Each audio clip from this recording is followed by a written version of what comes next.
Pokemon of the week time again. Who do you think it's going to be this week? I will tell you which Pokemon it is and how to win. So far we've got 3, but there will be 4 handmade crocheted Pokemon after the intro. Join me, won't you?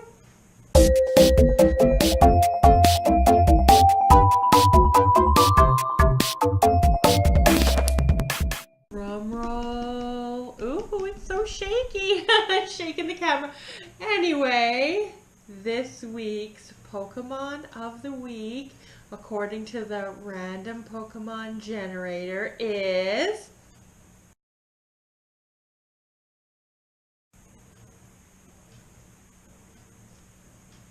Dwebble. Isn't he cute? I say that every time. They're always so cute. Anyway, if you would like to win Dwebble, this particular Dwebble that I just made, all you have to do is comment below. What I'm doing this week or this month to do it differently from last month is comment with the name of the Pokemon that starts with the first letter of your name. So for the last 2 times I did Tauros and Torchic, because my name is Tawny. So this week I'll come up with another one. Tentacool, right? Or Tentacruel, depending on which evolution you want. Starts with T as well. So that's what I would comment below. You also have to be publicly subscribed to the channel so that I can message you if you win. And you'll win this Dwebble.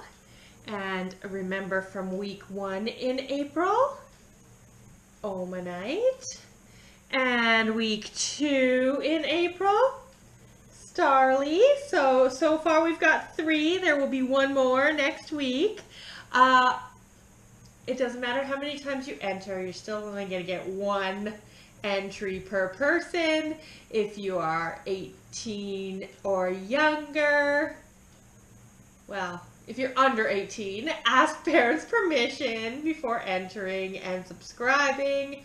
I will draw the Sunday after the last Pokemon of the week in April 2018 and message you and send it out. It's open to anyone in the world, so get on that. And now I'll get on with my little talk about Dwebble. Now, he was kind of a tough guy to make. I did not have to make the pattern for him again this week, so that was lucky. There were a lot of pieces. I used a pattern from, I think it was called Voss Girls. I'll link it in the description anyway. There were a lot of little parts to this guy, but I think they turned out really well with his shaping.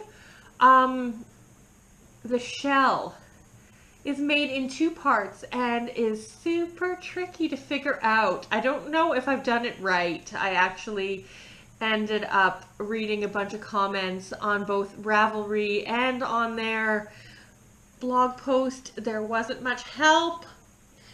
No one really knew what to do. I tried, for the inner shell, they made you do back loops only for a piece, and then the outer shell they did front loops only, so you ended up with 2 stripes. So I figured that was what I'd sew together. And as Dwebble is, he hides in his shell. So it looked like the tail, you can see Dwebble's tail I made right there. It's supposed to fit inside the shell. And I just attached to the shell a little bit just so that we don't lose it.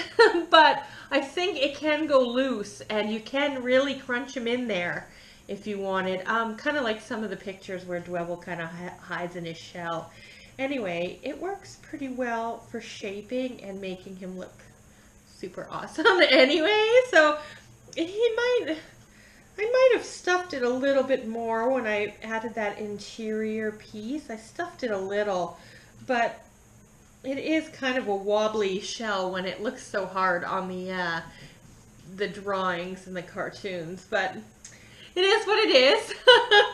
If you need help making a shell, if you're doing this one, if you need help attaching the shell, just let me know in the comments below and I'll try to figure out what I did and help you along, because it's a little tricky, but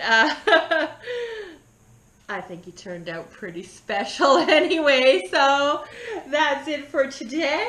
Stay tuned next week for the last Pokemon of the week for April 2018, and we'll see if I keep going or not. I'm not sure if people are responding to this, if they want me to keep going, or if I should just call it quits with the Pokemon of the week. Anyway, let me know in the comments, maybe below too. When you put your entry in there, let me know if you want me to continue with Pokemon of the week for May 2018. And like, subscribe, click the little bell thingy, and bye-bye for now.